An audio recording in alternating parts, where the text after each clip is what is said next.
on the Halo News Recap.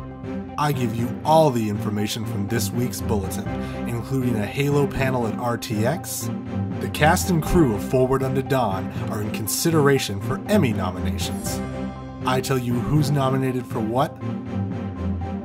Microsoft patented some Halo anniversary technology, which may hint at the release of Halo 2.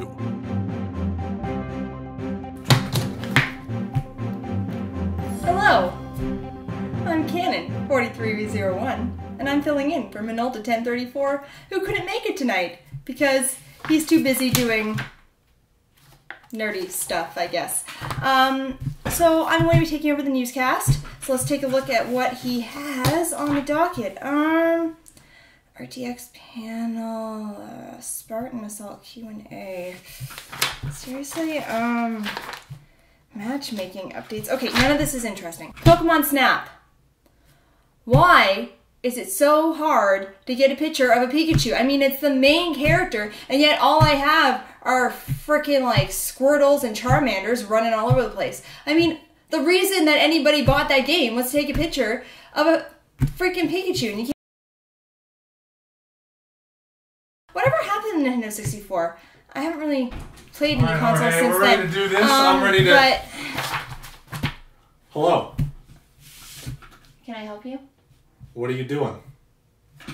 I am presenting a newscast, but the stuff that you had here wasn't actually that good, so I just decided to talk about something that your viewers might actually find interesting. Jorge! Who the... Hi, I'm Minolta 1034. This is the Halo News Recap. Let's get to the news, shall we? There's a lot to go through. It's like 80 pages here. It's so much. So let's start it off right with a recap of this week's Halo Waypoint Bulletin. If you didn't already know, RTX, the Rooster Teeth Expo, is coming up July 5th through 7th. And 343 Industries, they're going to have a panel there. What's next? Halo 4's Summer 2013. It's a great panel. I'm excited to see it. Everyone's going to be there. You got Frankie, you got Bravo, Graham Jennings, of course, BS Angel. There's also going to be designers from Certain Affinity there to talk about map packs is my guess. Hopefully we'll be getting another one. And there's also going to be a guy from Virgin Gaming there. Zach Zeldin is going to show up, which he's probably going to outline all the details of the $500,000 FFA tournament. Speaking of that tournament, don't forget that if you go to RTX, you will be able to pre-register for the free-for-all tournament, take part in the in-person section of the tournament that's going to be going on there that weekend, as well as get more information about the online section. In the bulletin, they also talked about Spartan Assault, specifically a community Q&A where they answered a few questions that were posted in the Waypoint forums. There were some good questions asked, and I'll run through them here for you. Sizzlin asked if there was going to be any new weapons in the game, or if there were just going to be old Halo favorites. 343 said they have a suite of old Halo favorites just ready to go, as well as a few turbocharged versions of existing weapons. So it'll be interesting to see what they mean by that. 343 said that with Spartan Assault, your save games are stored in the cloud, so you can start a game on your phone, switch to your laptop, switch to your computer, switch to your tablet, and keep going with your same save file. So that way you can, it's pretty much cross-device. Anything you want, you can just play through one save, as long as they have access to the internet, obviously, to save the game there. It was asked how long it would take to complete the game, but they didn't give specific details other than the fact that there are 25 missions as well as weekly challenges and other things to extend gameplay. A question about where the story fits into the Halo timeline was asked, and as I said in my last video, the game takes place between Halo 3 and Halo 4 in that kind of hectic post-war time period where, you know, they didn't know where the Chief was, the relations with the Covenant were rocky at best, but they were working towards a truce.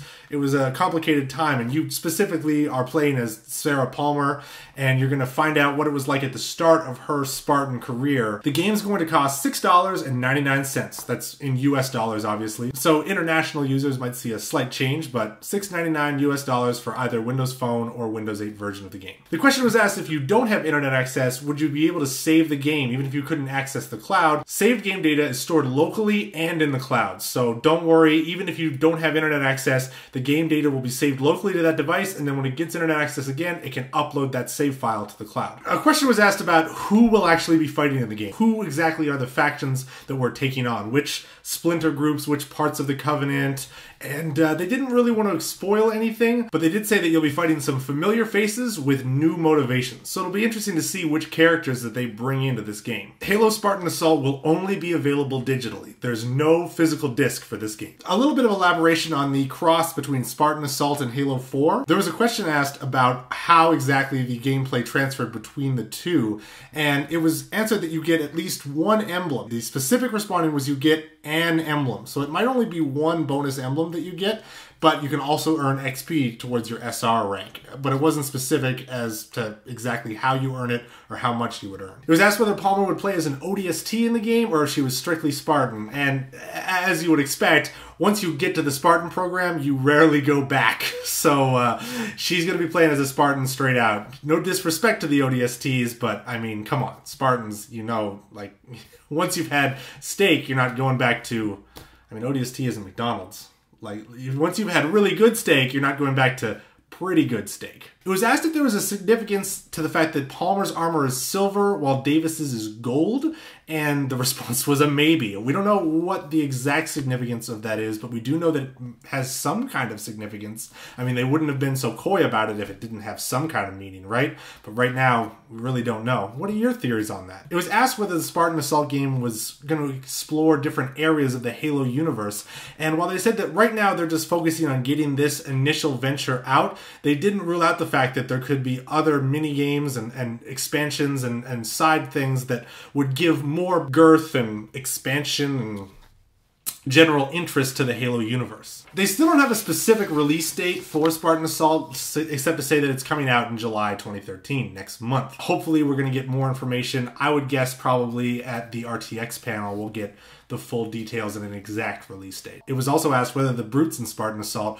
were part of the Covenant or had they broken off into their own faction. And again, 343 was pretty coy, not really giving a lot away about who or who is not going to be in the game. Hopefully more details will be coming out soon. And with that, let's move on to matchmaking updates that you're going to see this coming Monday. Team objective? You're out of there. Big Team Skirmish is now the Big Team Objective style playlist. It's still 8 versus 8, but it's just going to have some different game types in there. When the playlist launches, there's only going to be 3 game types available. Big Team CTF, Big Team Regicide, and Big Team King of the Hill. The maps you'll be able to play are Longbow, Exile, Ragnarok, Complex, and Settler. The FUD playlist is also getting an update with a new game type called Hive Mind. This is supposed to be a more balanced FUD game type, which to me that sounds kind of silly, but it is interesting because a lot of people are saying that it is a lot of fun. Now, how this game type works is instead of the traditional zombie one-strike attack blast to kill you, it actually takes 2 strikes from the zombies now, so the humans have a little bit more of an advantage in combat. They also littered weapons throughout the map, so you're going to get ordnance drops and other things that can help the humans as they move throughout the map, which also kind of draws them out into the open and stops that FUD camp mentality. The idea is to hopefully have, again, a more balanced game, as well as a game that allows players to stay on the map a little bit longer. It's launched with all new maps for this game type, and they look really interesting. The 4 maps are Payload, Drill Site, Temple, and Repression. And if you want to download them right now, I'll put links in the description of this video. Click on down there. Dominion's also been updated to reduce the amount of power weapons that are being dropped inside of the bases for resupply. So you're going to see a lot more loadout and ordnance weapons in the bases as opposed to rockets and snipers and things like that. They also added a new game type called Lockdown, which focuses on the control of one central base and the 2 teams fight over it. Bravo said that this new game type is going to remind players a lot of the Pit of Joy from Halo 2. I'm excited to try it out. Exile, Longbow, Meltdown, and Vortex have all had small little tweaks, moving around weapons, changing respawn timers, things like that to make them play a little bit better as well. I'm not going to go into the details here, but you can check it out in the Waypoint Bulletin. They've also improved the spawns on Haven, and they've fixed a rotating ordnance problem on Simplex. Infinity Slayer, SWAT, and Big Team Infinity Slayer have all been updated so the first voting slot is always going to be an on-disc map. This is to help out people who are playing local multiplayer multiplayer. They also said that this would optimize the overall map variety that you see. My personal new favorite game type, Mini Slayer, is also going to be receiving an update. The new map, which is the best title for a map in this game type, Napoleon, uses a blocked off section of Complex's central cliff-based area for arena-style super combat shooter action. It looks like it's going to be a lot of fun. Next up, the cast and crew of the Forward Unto Dawn film actually are being considered for Emmy nominations.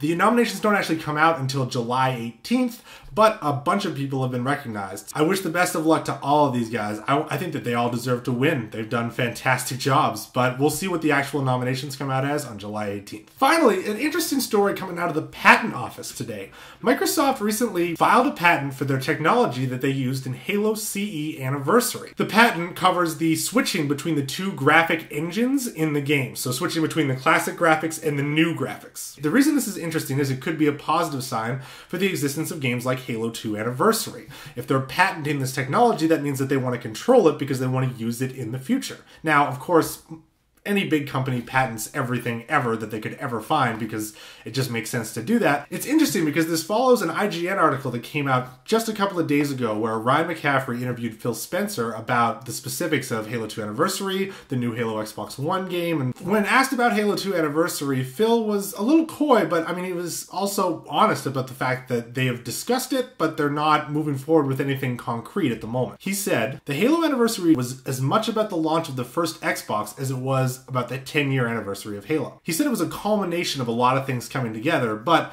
if they were forced to think, okay, what came out 10 years ago every year, they would probably get themselves into trouble really fast. He said that it was definitely more about the game itself and not necessarily a specific date or time frame.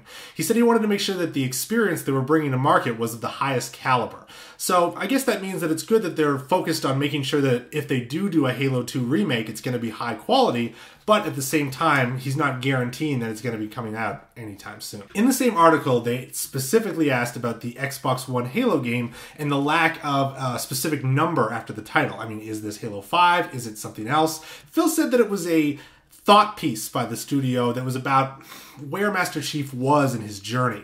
It wasn't specifically about the game, or it wasn't going to be in the game.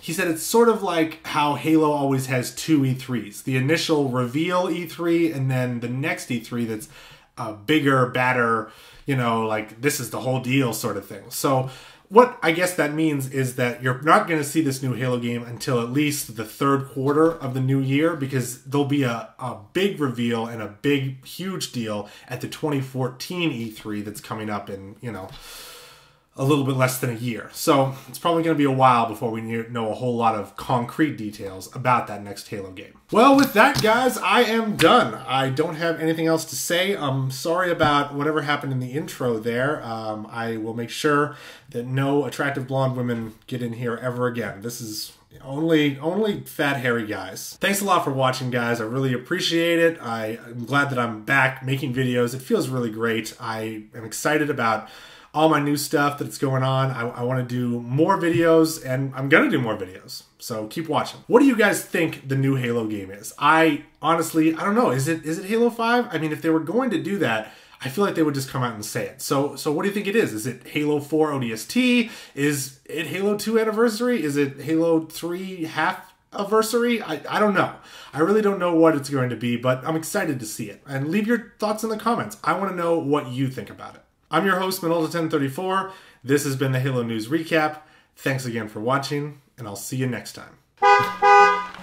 This is the Prime Minister! Ah! So, next up, Kirby. Get out of here. How does he swallow so much stuff? Get out of here. Get! Like entire lightning bolts. Oh, no. Mr. Prime Minister, I'm sorry. Oh, jeez. That was, you were coming in too hot there. Oh, look at that. Smooth, like a glove, into that spot. Like a glove. There's just gonna be another one. Oh, jeez. Oh, why are there so many sports cars?